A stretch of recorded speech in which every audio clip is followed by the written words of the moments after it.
हिंदू धर्म दूसरे कई धर्मों के उलट किसी एक किताब या पैगंबर से परिभाषित नहीं होता। यह विश्वासों, रीति रिवाजों और प्रथाओं के विविध धागों से बुनी एक जीवंत टेपेस्ट्री है। यही बहुलता इसकी ताकत रही है, जिसने इसे अलग अलग क्षेत्रों में और हजारों सालों तक पनपने और ढलने में मदद की है। बर्फ से ढके हिमालय से लेकर दक्षिण के तटीय किनारों तक हिंदू धर्म ने हमेशा आस्था की अभिव्यक्ति में विविधता को अपनाया है। इस विकेंद्रीकृत प्रकृति ने हिंदू धर्म के भीतर सहिष्णुता और स्वीकृति की भावना को बढ़ावा दिया है। विचारों के अलग अलग स्कूल एक साथ रहते हैं, प्रत्येक ईश्वर और मोक्ष के मार्ग पर अनोखे दृष्टिकोण प्रस्तुत करते हैं। ये विविधता पूजे जाने वाले कई देवी देवताओं में स्पष्ट है, शास्त्रों की विविध व्याख्याओं और देखी जाने वाली प्रथाओं की सीमा में। हालांकि हाल के दिनों में एक स्पष्ट बदलाव आया है। महाकुंभ जैसे आयोजन पारंपरिक रूप से आध्यात्मिक आत्मनिरीक्षण के अवसर बड़े बड़े तमाशों में बदल गए हैं। लाखों लोग जमा होते हैं, गहरी आस्था से ज्यादा किसी बड़े आयोजन में शामिल होने की इच्छा से प्रेरित होकर। इन समारोहों का विशाल पैमाना अक्सर तीर्थयात्रा के आध्यात्मिक सार पर भारी पड़ जाता है। प्रदर्शनकारी हिंदू धर्म की ओर यह बदलाव अन्य पहलुओं में भी स्पष्ट है। कांवड़ यात्रा, जो कभी भक्ति का एकांत कार्य था, अब धार्मिक उत्साह का सार्वजनिक प्रदर्शन है, जिसमें तेज संगीत और विस्तृत जुलूस होते हैं। केदारनाथ और बद्रीनाथ की तीर्थ यात्राएं, जो कभी कुछ चुनिंदा लोगों द्वारा की जाने वाली कठिन यात्राएं थीं, अब आम हो गई हैं, जिनमें अक्सर त्याग और समर्पण की भावना का अभाव होता है, जो उन्हें अतीत में दर्शाती थीं। इस परिवर्तन में सोशल मीडिया की महत्वपूर्ण भूमिका है। इन सामूहिक समारोहों के चित्र और वीडियो इंटरनेट पर छा जाते हैं, जिससे श्रद्धालुओं में एफओमो यानी छूट जाने का डर पैदा होता है। तमाशे का हिस्सा बनने की इच्छा, धार्मिक उत्साह की पृष्ठभूमि में परफेक्ट सेल्फी लेने की इच्छा अक्सर तीर्थयात्रा के आध्यात्मिक उद्देश्य पर हावी हो जाती है। इसके अलावा सोशल मीडिया एल्गोरिदम एक ही तरह की कहानियों को बढ़ा चढ़ाकर पेश करते हैं, जिससे एकरूपता का भ्रम पैदा होता है। विशिष्ट रीति रिवाजों और प्रथाओं को प्रमुखता मिलती है, जिन्हें हिंदू धर्म का पालन करने का आदर्श या सही तरीका बताया जाता है। इससे क्षेत्रीय विविधताओं का हाशिए पर जाना और उन पारंपरिक प्रथाओं का क्षरण हो सकता है, जो इन मानकीकृत मानदंडों के अनुरूप नहीं है। धर्म का व्यावसायीकरण इस प्रवृत्ति को और बढ़ा देता है। टूर ऑपरेटर मानकीकृत यात्रा कार्यक्रम और पहले से बुक किए गए आवास के साथ पैकेज तीर्थयात्राएं प्रदान करते हैं। धार्मिक आयोजनों को निगमों द्वारा प्रायोजित किया जाता है, जिससे पवित्र स्थान विपणन के अवसरों में बदल जाते हैं। आस्था का यह व्यापारीकरण इसे एक लेन देन में बदल देता है, जहां इन व्यावसायीकृत आयोजनों में भागीदारी के माध्यम से धार्मिक पुण्य अर्जित माना जाता है। ध्यान आंतरिक परिवर्तन से बाहरी प्रदर्शन पर चला जाता है। इन आयोजनों में अक्सर अत्यधिक लागत पर भागीदारी के माध्यम से धार्मिक पुण्य अर्जित करने पर जोर हिंदू धर्म की सच्ची भावना को कमजोर करता है, जो बाहरी रीति रिवाजों से ज्यादा आंतरिक पवित्रता और आत्म साक्षात्कार पर जोर देता है। भाग 5, संयम का क्षरण।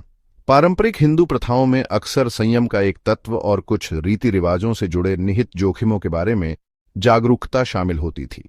उदाहरण के लिए, तीर्थयात्राएं वैराग्य की भावना के साथ की जाती थीं, जिसमें कठिनाई या मृत्यु की संभावना को स्वीकार किया जाता था। इस जागरूकता ने एक उच्च शक्ति के प्रति विनम्रता और समर्पण की भावना को बढ़ावा दिया। हालांकि हिंदू धर्म की समकालीन अभिव्यक्तियों में संयम की यह भावना कम होती जा रही है। सामूहिक भागीदारी पर जोर और तत्काल संतुष्टि की इच्छा अक्सर सावधानी और आत्मचिंतन की आवश्यकता पर भारी पड़ जाती है।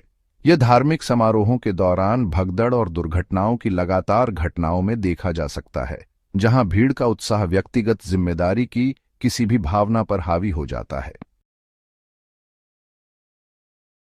भाग 6, एक रूपता का आकर्षण।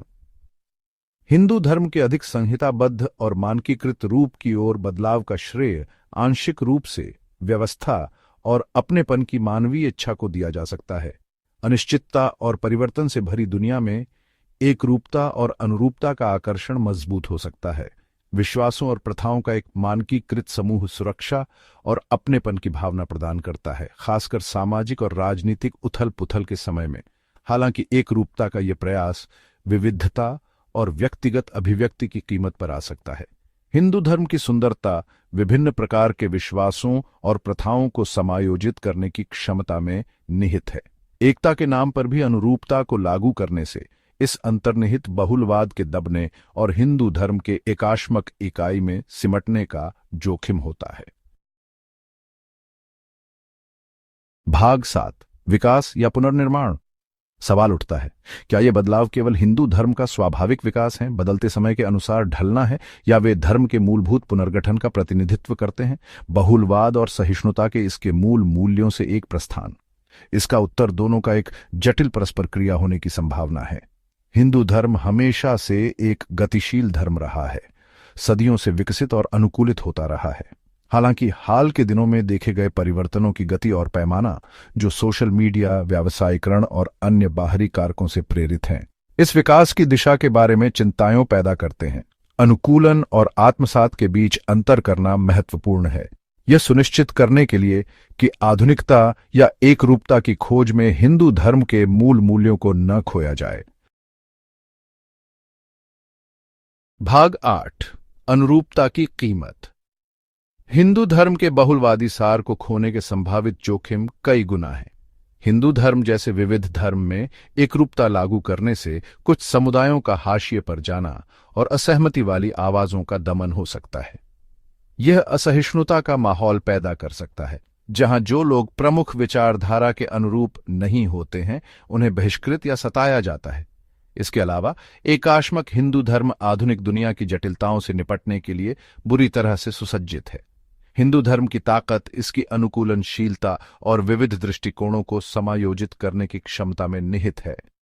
हिंदू धर्म का एक कठोर, संहिताबद्ध रूप अप्रासंगिक होने का जोखिम उठाता है, जो हमारे समय के आध्यात्मिक और अस्तित्व संबंधी सवालों के सार्थक जवाब देने में असमर्थ है। भाग 9, बहुलवादी आत्मा को पुनः प्राप्त करना। समय की मांग है कि हिंदू धर्म की बहुलवादी आत्मा को पुनः प्राप्त किया जाए। इसमें परंपरा के भीतर विविधता को पहचानना और उसका जश्न मनाना शामिल है, यह स्वीकार करते हुए कि हिंदू धर्म का पालन करने का कोई एक सही तरीका नहीं है। इसके लिए संवाद और बहस की भावना को बढ़ावा देने की आवश्यकता है, जहां विभिन्न दृष्टिकोणों का सम्मान और महत्व दिया जाता है। इस प्रयास में शिक्षा महत्वपूर्ण भूमिका निभाती है। आने वाली पीढ़ियों को हिंदू परंपराओं की समृद्ध टेपेस्ट्री के बारे में शिक्षित करना अनिवार्य है, उनमें अपने विश्वास के भीतर विविधता के लिए प्रशंसा पैदा करना। यह उन्हें एकरूपता के आकर्षण का विरोध करने का अधिकार देगा और हिंदू धर्म की सच्ची भावना को अपनाने के लिए सहिष्णुता, स्वीकृति और विविधता में एकता की भावना